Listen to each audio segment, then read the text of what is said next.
इस कहानी को दिखाने का हमारा उद्देश्य किसी भी जज, अदालत या सरकारी महकमे का अपमान करना या उन्हें गलत दिखाना या किसी की भी भावनाओं को ठेस पहुंचाना बिल्कुल नहीं है। ये एक सच्ची घटना है जिसका नाटकीय रूपांतर हम आपके सामने पेश कर रहे हैं। इस कहानी को दिखाने का हमारा मकसद न्यायपालिका की प्रतिष्ठा पर सवाल उठाना कतई नहीं है। दरअसल इस कहानी के जरिए हम आपके सामने कुछ ऐसे लोगों की सच्चाई पेश करना चाहते हैं जो अपनी स्थिति और पद का दुरुपयोग करते हैं। अब ये फैसला जज साहब के हाथों में है। हमारे हाथ से ये केस निकल चुका है। पापा, पापा, प्लीज पापा, आप परेशान मत होइएगा। मैं आपको सजा नहीं होने दूंगी पापा, मैं आपको सजा नहीं होने दूंगी। कृपया सब लोग खड़े हो जाइए, जज साहब आ रहे हैं।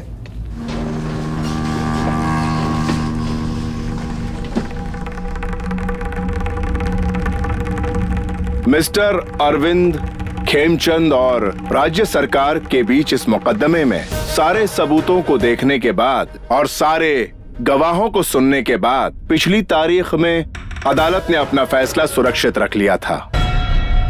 लेकिन अदालत के सामने कुछ ऐसे अहम पॉइंट्स आए हैं जिन पर गौर करने के बाद ही यह अदालत अपना फैसला सुनाएगी।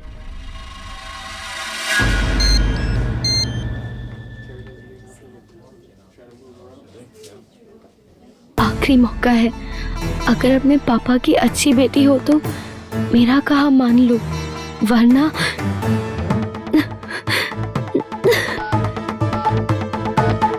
तुम जो चाहते हो वो मैं करने के लिए तैयार हूँ। प्लीज मेरे पापा को सजा नहीं होनी चाहिए।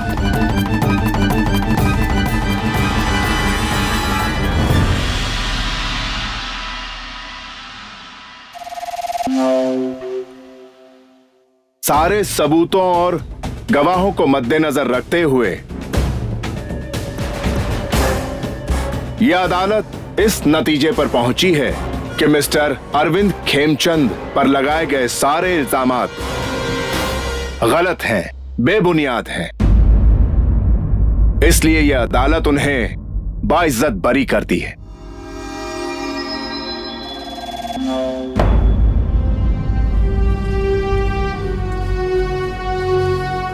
पापा,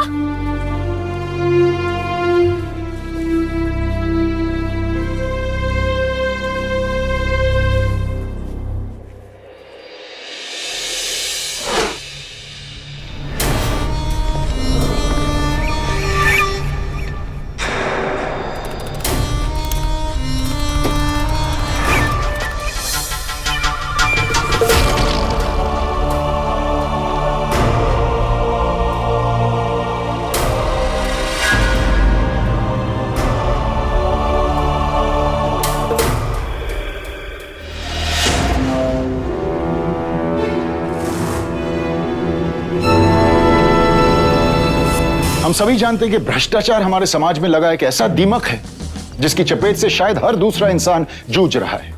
आज की हमारी इस कहानी में एक आम इंसान को न्याय दिलाने वाली कानून व्यवस्था भी इस दीमक से अछूती नहीं रही। हमारी अदालतें सरकार से भी ऊपर का दर्जा रखती हैं। एक आम इंसान यह भरोसा रखता है कि यहां उसे न्याय जरूर मिलेगा, लेकिन जब न्याय करने वाला ही उसके साथ अन्याय करे, उसका मानसिक और शारीरिक शोषण करने लगे, तब वो आम इंसान क्या करे। डॉक्टर रोहिणी के साथ भी ऐसा ही कुछ हुआ।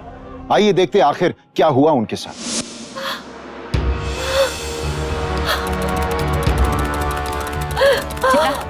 फौरन ऑपरेशन की तैयारी करो, पेशेंट की हालत काफी नाजुक। इनके साथ कोई है? इनके सास और पति बाहर है। I'll see. Quick, fast.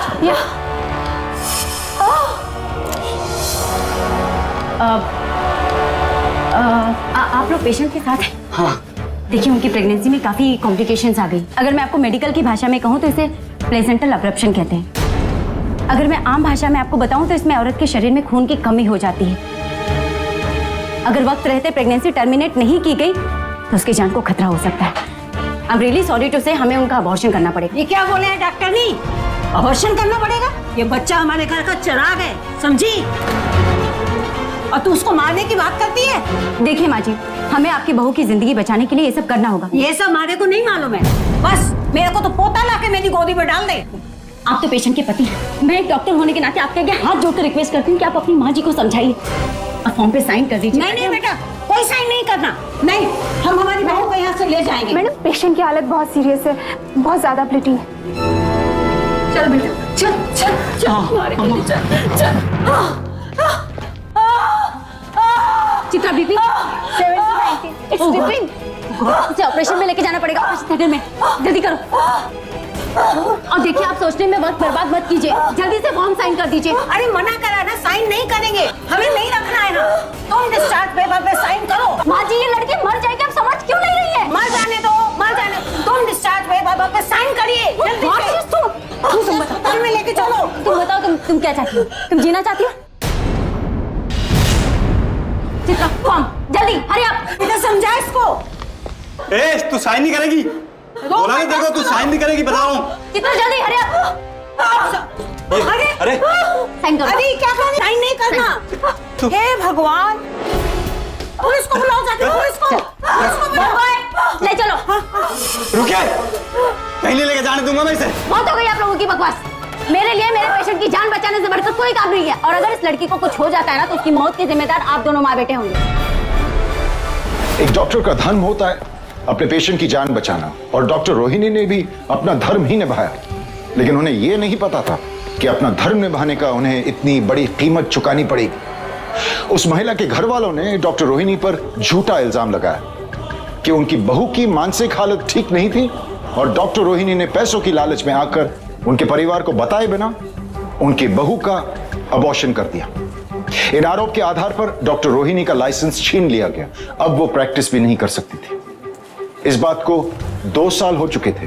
Doctor Rohini न्याय पाने के लिए आज भी अदालत के चक्कर लगा रही थी, लेकिन हर बार अदालत से न्याय नहीं, सिर्फ अगली तारीख मिलती रही।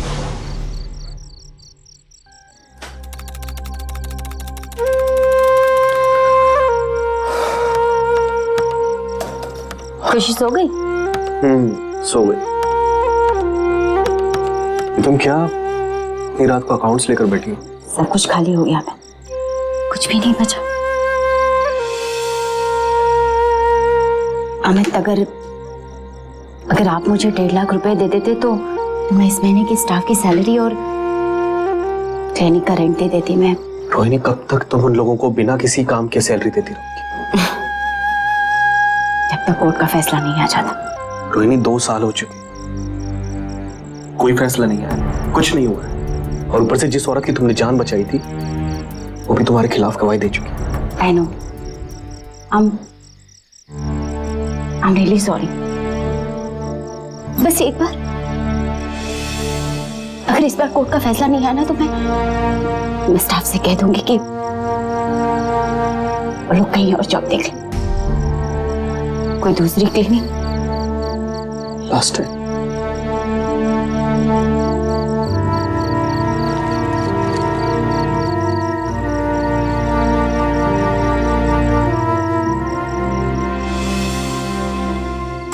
Thank you so much. मामा, मुझे आइसक्रीम बहुत अच्छी लगती है। Very good. अब कड़वी वाली दवाई भी अच्छी लगेगी जब कफ सिरप पीना पड़ेगा। मुझे लगता है मैं चल नहीं पाऊंगी। मीनू, मीनू संभालो अपने आप को। कोई डॉक्टर को बुलाओ, कोई एम्बुलेंस को बुलाओ, प्लीज एम्बुलेंस को बुलाओ कोई। क्या करूं? क्या हो मीनू, क्या हो गया? क्या हुआ मिस्टर शर्मा, आप ठीक तो हैं? आप हाथ मत लगाइए, मेरी वाइफ प्रेग्नेंट है। हाँ लेकिन मैं डॉक्टर हूँ, मुझे देखते हैं मिस्टर शर्मा। मैंने कहा ना आप हाथ मत लगाइए। चंद पैसों के लिए आप बच्चों को जन्म दिलाने के बजाय आप अबॉर्ट करवा दिए बच्चा।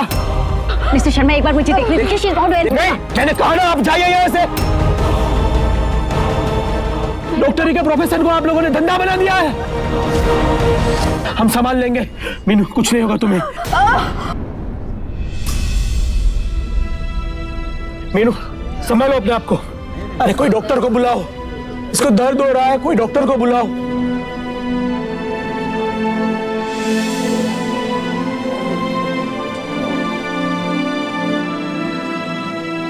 मम्मा, ये सब क्या हो रहा है? कुछ नहीं बेटा, बस ऐसे ही। आप यहीं रुकिए, मामा को एक फोन करना है। हेलो, सिटी हॉस्पिटल जी, यहाँ पर एक एम्बुलेंस भेज दीजिए। जी चंद्रकांत शर्मा 302 आजाद कॉलोनी, थोड़ा जल्दी कीजिएगा प्लीज। Thank you. देविका, मेरी समझ में नहीं आ रहा और कितना टाइम लगेगा यार। मैं एक डॉक्टर होके किसी का इलाज नहीं कर सकती। मेरी असिस्टेंट इस केस की खुद आई विटनेस है, उसने गवाही भी दी। उसके बावजूद इतना टाइम क्यों लग रहा है?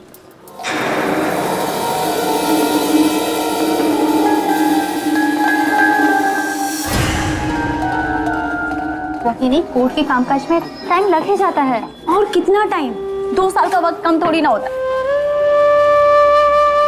यार। तुम अच्छी तरह से जानती हो मेरी फाइनेंशियल कंडीशन कितनी बुरी हो चुकी। क्लिनिक बेचने की नौबत आ गई।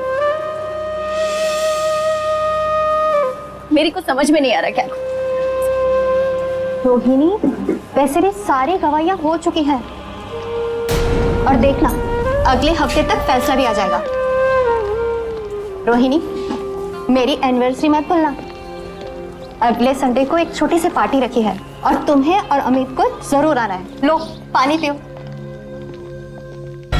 देखना फैसला तुम्हारे हक में ही आएगा। I hope so. तो आ रही हो ना संडे को? कोशिश करूंगी।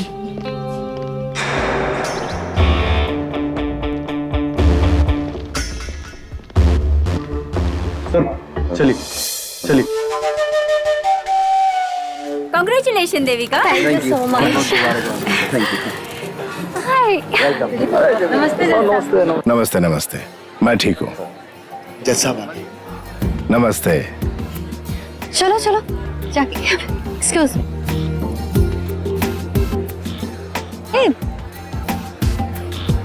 चित्रा, अमित, मैं 1 मिनट में आई। सर नमस्ते। नमस्ते, कैसे हैं आप लोग? हाय चित्रा। हाय, कैसी हो तुम? मैं अच्छी हूँ, आप? मुझे तुम्हें खुशखबरी देनी थी। क्या? अगले हफ्ते कोर्ट का फैसला आ जाएगा। वाह, ये तो बहुत अच्छी खबर सुनाई आपने। लेकिन उससे पहले मैं तुम्हें धन्यवाद देना चाहती हूँ। अगर तुमने गवाही नहीं दी होती तो फिर मुमकिन नहीं होता। Thank you so much Chitra.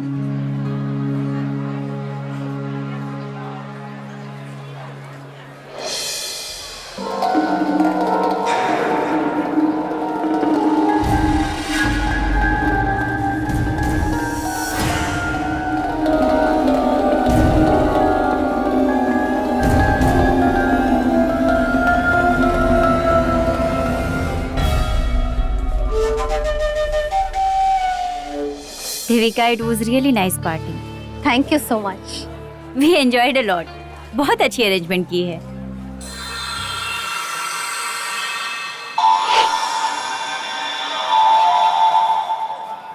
आप ऐसा कीजिए, आप चलिए, हम अभी आते हैं।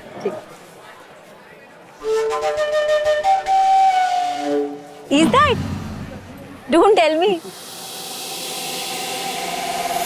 अच्छा देविका, अब हम चलते हैं। बाय द वे, पार्टी बहुत अच्छी थी। Thank you so much. Excuse me, हमें ऐसा क्यों लगता है कि आपको पहले भी कहीं देखा है? जी सर, वो सर आपने कोर्ट में ही देखा होगा। इनका एक केस चल रहा है और मैं ही इनकी लॉयर हूँ। सर, ये डॉक्टर रोहिणी है। नमस्ते सर। और ये इनके पति doctor Amit. Oh, hello doctor, how are you? Rohini, ये जज प्रकाश सिंह है। बाय द वे, केस क्या है आपका? जी वो सर, डॉक्टर रोहिणी ने एक औरत को प्रेगनेंसी के दौरान मरते मरते बचाया, लेकिन उसके ससुराल वालों ने इल्लीगल अबॉर्शन का झूठा केस डाल दिया। अरे, दिस इज नॉनसेंस। देखिए, आप बिल्कुल भी चिंता मत कीजिए। एक जज होने के नाते मैं आपकी कोई मदद तो नहीं कर सकता, क्योंकि वो सब गलत होगा। Thank you. लेकिन आपसे एक बात कहना चाहता हूँ, हमें अपने देश की जुडिशियल सिस्टम पर पूरा भरोसा है। कभी भी किसी सही आदमी के साथ अन्याय नहीं होता। आपको जस्टिस जरूर मिलेगा। Thank you sir. सर, अगले हफ्ते ही फैसला आने वाला है और मुझे पूरी उम्मीद है कि फैसला रोहिणी के हक में ही आएगा। बिल्कुल ऐसा ही होना चाहिए। मेरी शुभकामनाएं आपके साथ हैं बेटा। Thank you sir.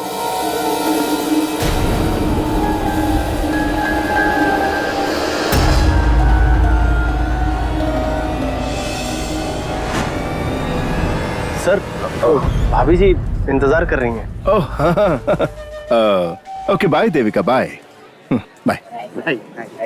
अच्छा, नमस्ते नमस्ते। मोहन, जी सर। ये डॉक्टर रोहिणी का केस कौन देख रहा है? ओह, जज हेमंत जी। हेमंत? ठीक है, उसके पास मेरा मैसेज भिजवा दो कि इसके केस का फैसला अगले हफ्ते तक नहीं आना चाहिए। चलो। ये अदालत इस सारे सबूतों पर फिर से गौर करना चाहती है, इसलिए इस केस की अगली सुनवाई 5 मई को होगी। आज की कोर्ट की कार्रवाई यही समाप्त की जाती है। देविका, तुमने कहा था कि इस बार जजमेंट आ जाएगा, ये सब क्या है? हाँ, मैंने कहा था, लेकिन जज साहब फिर से सारे सबूत एक बार देखना चाहते हैं तो इसमें मैं कुछ नहीं कर सकती। मैं कुछ नहीं कर सकती से क्या मतलब है तुम्हारा?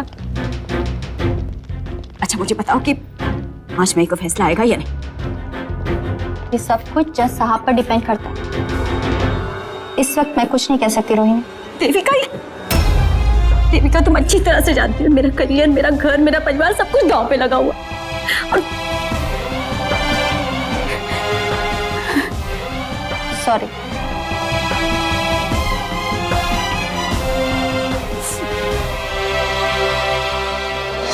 मोबाइल है। ठीक है, जाओ। अच्छा, भाभी जी नमस्ते। अरे नमस्ते, कैसे हैं? ठीक हूँ भाभी जी। आपकी बेटी कैसी है? एकदम, आप लोगों का आशीर्वाद है भाभी जी। आइए बेटी, चाय पीजिए। नहीं, वो सर से कुछ जरूरी काम था तो। हाँ चलो। इस लड़की के साथ तो बहुत बुरा हुआ सर।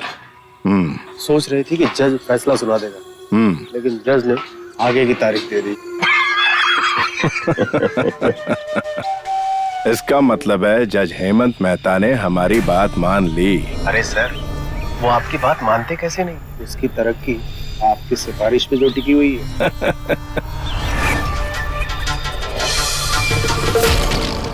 सुनो, इस बार भी होटल का स्वीट ही बुक कराना। उस औरत की ऐसी हालत हो जानी चाहिए कि मदद के बदले वो हमारी हर बात मान ले। ठीक है सर, आप जैसा करें वैसा। ठीक है।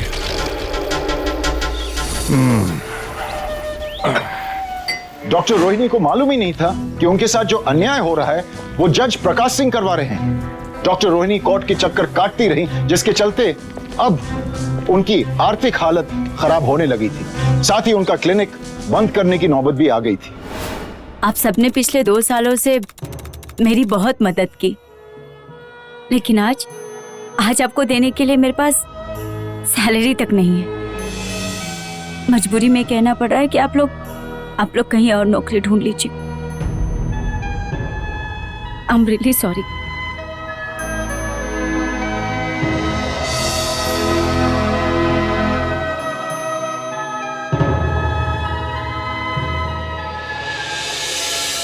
चित्रा, तुम नहीं चाहोगी? नहीं, सैलरी मिले या ना मिले, मैं आपके साथ हूँ डॉक्टर रोहिणी। चित्रा, जिन लोगों को मैंने अपनी पॉकेट से सैलरी दी, उन सभी ने मेरा साथ छोड़ दिया। घर में खुद भूखे रहकर उनके घर का पेट भरा, वो सब लोग मेरा हाथ छोड़कर चले गए। ये सब बातें हम बाद में करेंगे, अभी घर चलते हैं। नहीं, मैं थोड़ी देर यहाँ रहना चाहती हूँ। लेकिन प्लीज। ओके।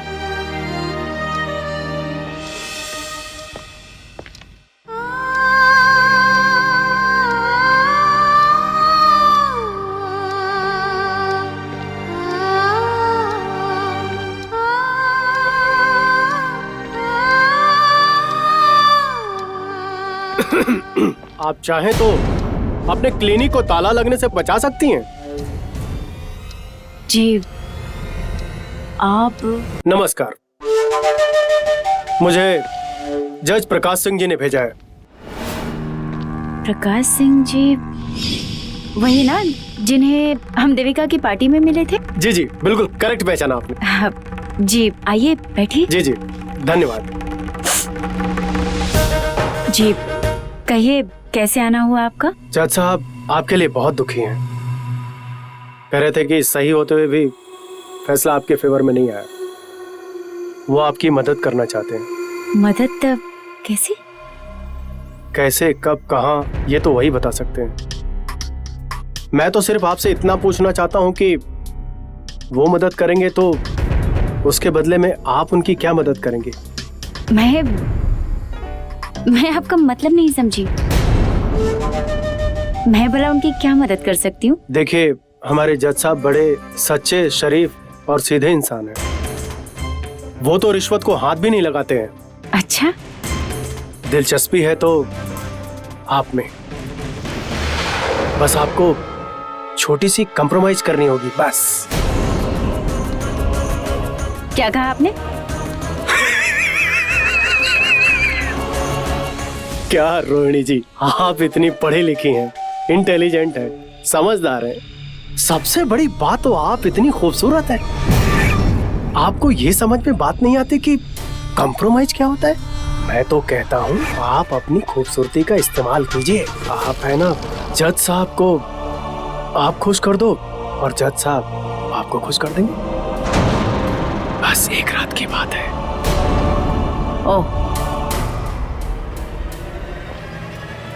क्या कहा आपने? दोबारा से एक बार कहेंगे? सिर्फ एक रात की बात है। आउट!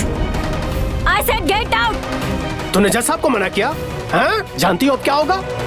तुम्हारे इस हॉस्पिटल का लाइसेंस कैंसिल हो जाएगा। डॉक्टर होते हुए भी किसी भी मरीज का इलाज नहीं कर पाओगी। देखना तू, समझ गई? जो करना है कर लेना, चले जाओ यहाँ से। रोहिणी, अरे यहाँ क्यों बैठी हो अंधेरे में? देखना सारा अंधेरा कर रखा है तुम।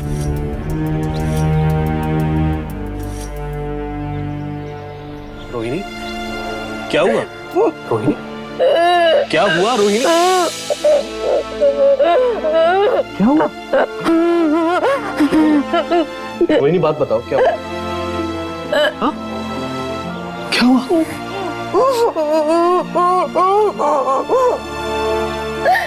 क्या हुआ? क्या हुआ?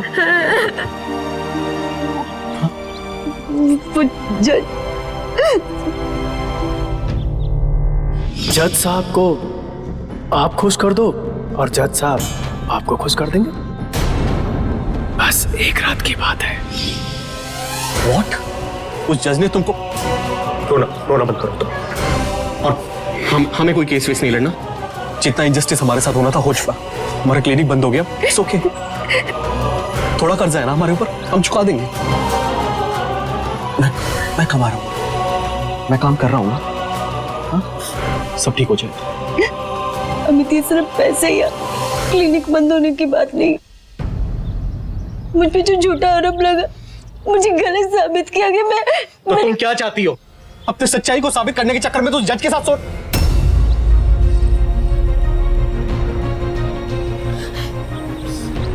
मेरा वो मतलब नहीं था कहने का। रोहिणी सुन, रोहिणी,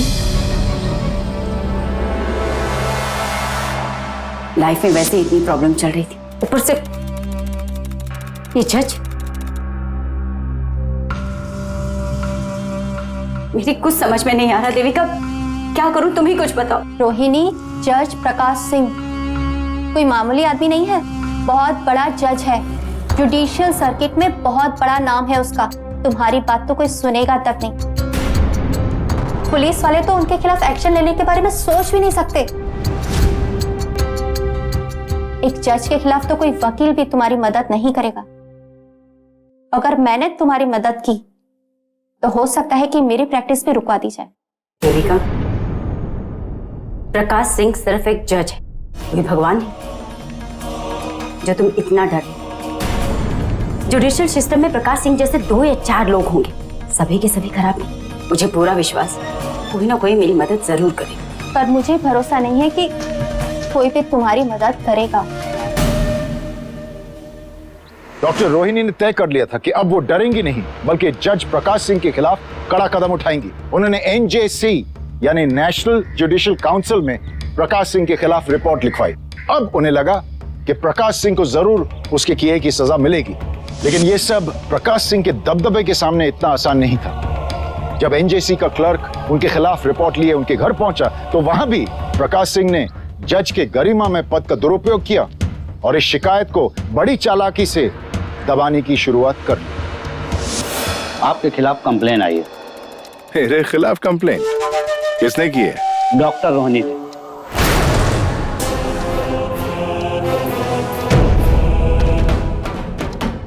ऐसा कीजिए, इन्वेस्टिगेशन यही रोक दीजिए, पैसा आप लोगों के घर पहुंच जाएगा। पर सर, मैं ऐसा नहीं कर सकता, मुझे कंप्लेन आगे फॉरवर्ड करनी ही होगी।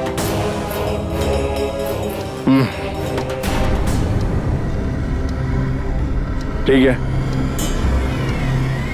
कुछ दिनों के लिए रोक दो। कुछ दिनों के बाद डॉक्टर रोहिणी अपनी कंप्लेंट खुद ब खुद वापस ले लेगी। तुम्हारे खिलाफ करप्शन के केसेस आए हैं कोर्ट में। सर सब गलत इल्जाम है, मैंने कुछ नहीं किया सर। सारे सबूत तुम्हारे खिलाफ हैं, लेकिन हाँ, उन सबूतों को मैं नजरअंदाज कर सकता हूँ। Thanks sir. लेकिन मेरी एक शर्त है। मैंने क्या किया है?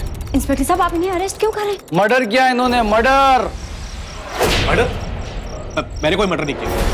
अमित, हिट एंड रन का केस है। अपनी कार से एक्सीडेंट किया, मारा उसे तूने और भाग गया वहां से। अमित, मेरी गाड़ी से कोई एक्सीडेंट नहीं हुआ है, मैंने कोई मर्डर नहीं किया है। आई विटनेस है मेरे पास, वहां सिग्नल पे खड़ा हुआ भिखारी। ये मुझे फंसाया जा रहा रोहिणी, मैंने कुछ नहीं। साहब, आप ही गलत कर रहे हैं। सही गलत का पार्ट हमें मत सिखाओ मैडम, वो पुलिस स्टेशन में आगे बात करना। ले चलो रे से। चुप कर, पुलिस स्टेशन में बात करना बोला तेरे को मैं। पकड़ से। आप मेरी बात सुनिए, एक सेकंड, मेरी बात। खुशी चुप हो जाओ। देखो, चल खुशी, मेरी बात सुनो। मैंने कुछ नहीं किया। मेरी बात कर। इंस्पेक्टर साहब, मेरी बात सुनिए, मैंने कुछ नहीं किया। मैं बता रहा हूं तूने क्या किया। बैठ अंदर। बात सुनिए। इंस्पेक्टर साहब, मेरे पति को छोड़ दीजिए। उन्होंने कुछ नहीं किया, उन्होंने कुछ नहीं किया। मेरे पति को फंसाया जा रहा है, प्लीज उनको छोड़। इंस्पेक्टर साहब, हमें फंसाया जा रहा है। मेरे पति ऐसा नहीं कर सकते, उन्होंने ऐसा कुछ नहीं। जज प्रकाश सिंह ने न सिर्फ अमित को झूठे केस में फंसाकर जेल भिजवा दिया, बल्कि उसकी जमानत तक नहीं होनी थी। 2 साल से रोहिणी का क्लिनिक बंद होने की वजह से सिर्फ अमित की कमाई पर घर चल रहा था, लेकिन अब वो रास्ता भी बंद हो चुका था और जज प्रकाश सिंह ने हर तरह से रोहिणी पर दबाव बनाए रखा था ताकि वो अपनी की गई शिकायत वापस ले ले। रोहिणी की हालत वाकई में बहुत बुरी होती जा रही थी। बैंक का लोन चुकाना तो दूर, घर खर्च के लिए भी उसे अपनी ज्वेलरी तक बेचनी पड़ी। मैम, पिछले 6 महीने से आपका बैंक का EMI बाकी है। हमारी थोड़ी सी पर्सनल प्रॉब्लम चल रही है, हम जितने जल्दी हो सकेगा पैसे भर देंगे। मैम, बैंक को किसी के पर्सनल प्रॉब्लम से मतलब नहीं है, अपने पैसों से मतलब होता है। मैं जानती हूँ, लेकिन सॉरी मैम, अगर आपने EMI जल्दी नहीं भरा तो बैंक ये घर अपने कब्जे में ले लेगा। देखिए, इस घर के अलावा मेरे पास और कुछ नहीं बचा। मेरी एक छोटी सी बेटी है, उसे लेकर कहाँ जाऊंगी? इसके पहले भी हम आपको 2 बार नोटिस दे चुके हैं। अभी भी आपके पास 2 हफ्ते का समय है, या तो आप EMI भर दीजिए, नहीं तो आपको ये घर खाली करके जाना होगा। चलिए। आप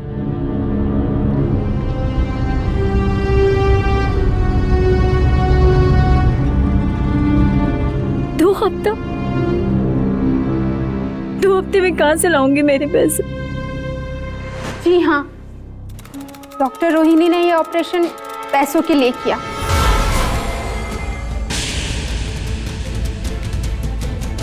माँ और बच्चे दोनों की जान बच सकती थी, लेकिन डॉक्टर रोहिणी ने पैसों के लिए एक बच्चे को पैदा होने से पहले ही मार दिया। चित्रा, ये तुम क्या कह रहे हो? तुम जैसा, आप मेरा यकीन कीजिए, मैंने ऐसा कुछ नहीं किया। मेरी देविका, तुम कुछ कहती नहीं। मैंने ऐसा कुछ नहीं किया। मम्मी, पानी दूं मैं आपको? नहीं बेटा। चित्रा ऐसे कैसे कर सकती है? मुझे तो बिलीव ही नहीं हो रहा। अब मुझे नहीं लगता कि फैसला हमारे फेवर में आएगा।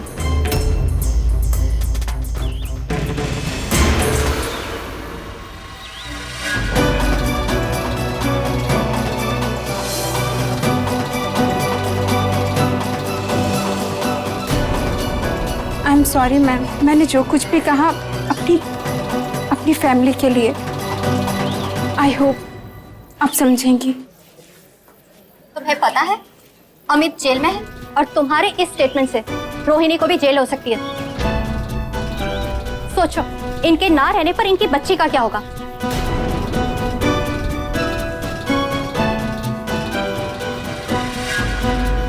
कहा था ना मैंने कि जज को चैलेंज मत करो। अमित को जेल भेजना, चित्रा से गलत बयान दिलवाना, ये सब उसी का किया धरा है। तो क्या करती, बताओ क्या करती? हाँ मेरी समझ में नहीं आता देविका, तुम ये कह भी कैसे सकती? एक औरत होकर तुम ये कहना चाहती कि उस जज के आगे मैं झुक जाऊं? चलो बेटा। मम्मा क्या हुआ? कुछ नहीं बेटा, कुछ नहीं। संभालो अपने आप को। ये सब कुछ मेरी वजह से हुआ। मैं हिम्मत से काम ले, कोई ना कोई रास्ता जरूर निकलेगा इस मुसीबत से निकलने का। जज साहब को आप खुश कर दो और जज साहब आपको खुश कर देंगे। बस एक रात की बात है। हाँ। एक रास्ता है। रोहिणी रुक जाओ। जेल में बंद डॉक्टर अमित चिल्लाते रहे। वो रोहिणी को रोकने की कोशिश करते रहे। उन्हें डर था कि कहीं रोहिणी जज प्रकाश सिंह की मांग के सामने झुक ना जाए, और उनका डर सच भी हुआ। घर पहुंचते ही रोहिणी ने रजिस्ट्रार मोहन को फोन किया।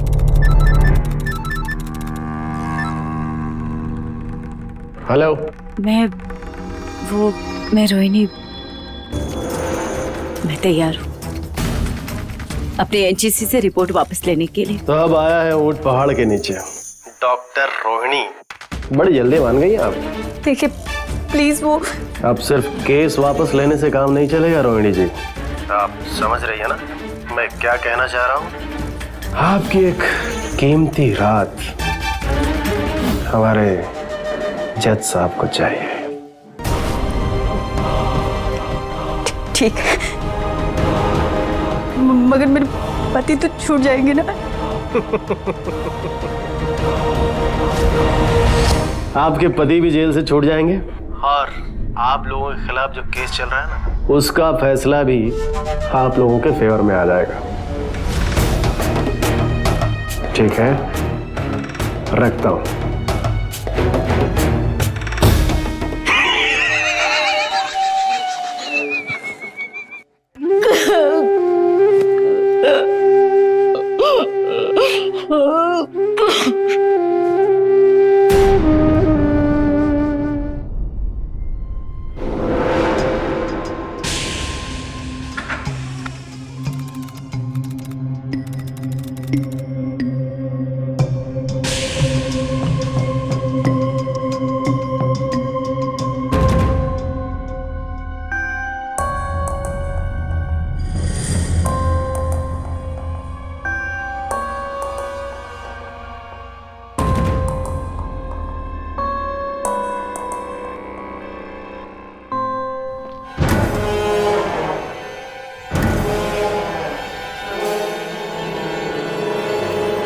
आप मिस्टर सिंह साहब कहाँ? सिंह साहब भी आ जाएंगे।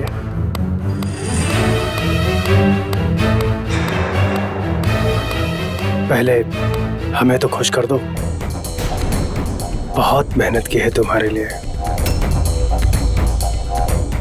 क्या कह रहे हैं आप? पागल तो नहीं हो गए? देखो, ऐसे दूर दूर भागने वाली लड़कियां हमारे साहब को बिल्कुल भी पसंद नहीं है। समझ लो प्रैक्टिस। अरे लेकिन सिंह साहब ने तो ऐसे कहा था कि... क्या सिंह साहब ने कहा था? क्या कहा था सिंह साहब ने? प्रैक्टिस। ये समझ लो कि तुम जज साहब के पहले हमारे साथ प्रैक्टिस कर रही हो। क्या फर्क पड़ता है? क्या फर्क पड़ता है? अच्छा, तो मेरे साथ नखरे दिखा रही है? एक मिनट रुक, मैं ना जज साहब को फोन करता हूँ और कहता हूँ कि वो ना आए। नहीं, जस आपको फोन मत करो।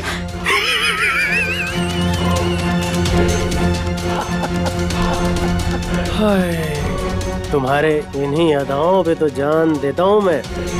उड़ा के पैया न जो कसम तुम्हारी मैं रो पड़ूंगी। एक ज्योतिष ने मुझसे कहा है कि मुसीबत शुदा औरत मेरे जितने भी करीब आएगी उसकी मुसीबत उतनी ही उससे दूर हो जाएगी।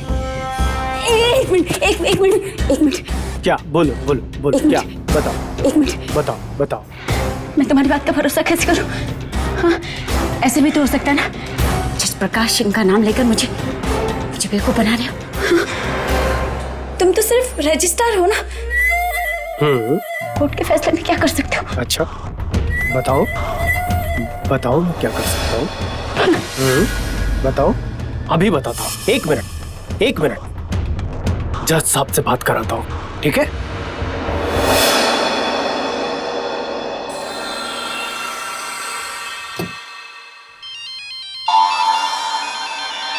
ड्राइवर, बाहर जाओ। हाँ, बोलो मोहन। हाँ, मैं रोहिणी के साथ ही हूँ। अरे इतने नखरे दिखा रही है जज साहब, इसे भरोसा ही नहीं है मेरे ऊपर। अब देखिए, इसे भरोसा दिलाइए। मैं स्पीकर ऑन करता हूँ। दो उसे फोन दो। लो, बात करो। हाँ। बात करो ना स्पीकर पे। हेलो जज साहब, मुझे आपके मुझसे सुनना है। केस मेरे फेवर में होगा ना ये? अरे भरोसा रखो, तुम्हारे केस का जज मेरी पहचान का है। फैसला तुम्हारे हक में ही होगा। और हाँ, तुम्हारा पति भी छूट जाएगा। अब भाई मैंने उसको अंदर करवाया है तो बाहर निकलवाने की जिम्मेदारी भी तो मेरी बनती है ना। और वैसे अब तुम्हारे पास हम पर भरोसा करने के अलावा और कोई ऑप्शन भी नहीं तो सालों साल वापस अदालत के चक्कर लगाती रहो। इसलिए हम पर एक बार भरोसा करके देखो, जिंदगी आसान हो जाएगी। ठीक है। मेरा इंतजार करो, मैं पहुंच रहा हूं।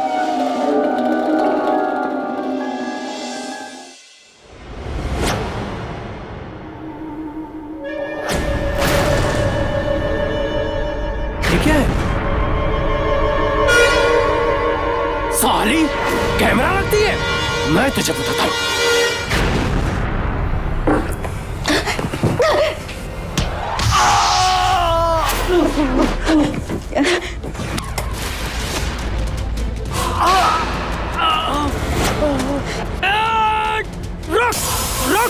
रुक साली, अभी बताता हूँ। रुक साली।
सबसे बड़ी ब्रेकिंग न्यूज है। जज प्रकाश सिंह और उनके रजिस्ट्रार मोहन पांडे पर किया हुआ ये स्टिंग ऑपरेशन डॉक्टर रोहिणी ने किया है। ये स्टिंग ऑपरेशन अदालत में फैले भ्रष्टाचार को सामने ले आया है। कैसे एक जज प्रकाश सिंह और उनका रजिस्ट्रार मोहन पांडे अदालती फैसलों में फंसी मासूम महिलाओं पर शारीरिक शोषण करते हैं। ये पहला केस है जो हमारे सामने आया है। प्रकाश सिंह ने इससे पहले न जाने कितनी लड़कियों की जिंदगी बर्बाद की होगी।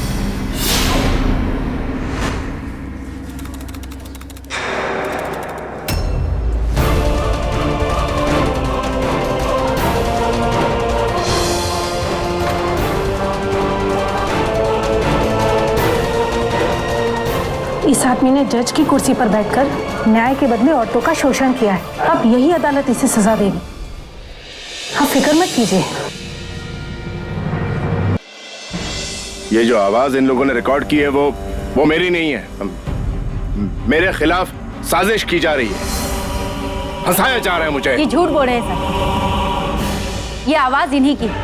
उससे पहले भी इन्होंने बहुत सारी लड़कियों की मजबूरी का फायदा उठाकर उनका शारीरिक शोषण किया।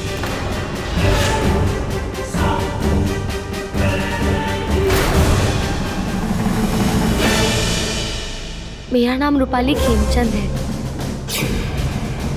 इन्होंने मेरे पापा को सजा से बचाने के लिए मुझ पर दबाव डाला। मजबूरी में मुझे इनके आगे झुकना पड़ा।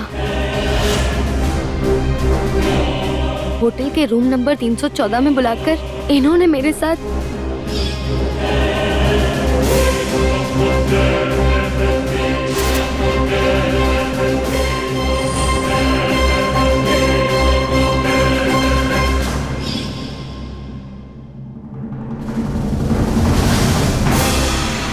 तीन जजों की इंक्वायरी कमेटी ने अपनी रिपोर्ट सबमिट की। प्रकाश सिंह को दोषी पाकर उन्हें जज के पद से हटा दिया गया। यही नहीं, उन पर भ्रष्टाचार के आरोप भी लगाए गए। जज हेमंत मेहता और वो पुलिस इंस्पेक्टर जिसने डॉक्टर रोहिणी के पति पर झूठा केस बनाया था, उन दोनों को भी सस्पेंड किया गया। नेशनल क्राइम रिकॉर्ड ब्यूरो के आंकड़ों के मुताबिक सन 2011 में सेक्सुअल हैरेसमेंट के 8,570 केसेस रिपोर्ट किए गए, लेकिन शारीरिक शोषण की शिकार 91% महिलाएं इस बारे में कई कारणों की वजह से शिकायत तक नहीं करती। डॉक्टर रोहिणी की कोशिशें आखिरकार सफल हो गई, लेकिन इस केस में एक ऐसा भी समय आया था जब सारे हालात डॉक्टर रोहिणी के खिलाफ हो गए थे। वो बिल्कुल अकेली पड़ गई थी, लेकिन फिर भी उन्होंने हार नहीं मानी। आज हमारे समाज को डॉक्टर रोहिणी जैसी औरतों की जरूरत है ताकि सही को न्याय और गलत को सजा मिले। सावधान इंडिया डॉक्टर रोहिणी जैसी औरतों को सलाम करता है और साथ ही आप सबसे अपील करता है कि प्रकाश सिंह जैसे कुछ गलत लोगों की वजह से न्यायपालिका से अपना भरोसा ना उठाएं। यहाँ प्रकाश सिंह जैसे कुछ गिने चुने लोग हैं, लेकिन ईमानदारी से अपना फर्ज निभाने वाले लोगों की संख्या कई ज्यादा है। याद रखिए, इसी न्यायपालिका ने प्रकाश सिंह को सजा दिलाकर डॉक्टर रोहिणी को न्याय दिलाया। इसी ख्याल के साथ मैं आपसे विदा लेता हूं। कल ऐसी ही घटना लेकर फिर मुलाकात होगी। तब तक खुश रहिए, सुरक्षित रहिए। सावधान इंडिया, इंडिया फाइट बैक। नमस्कार।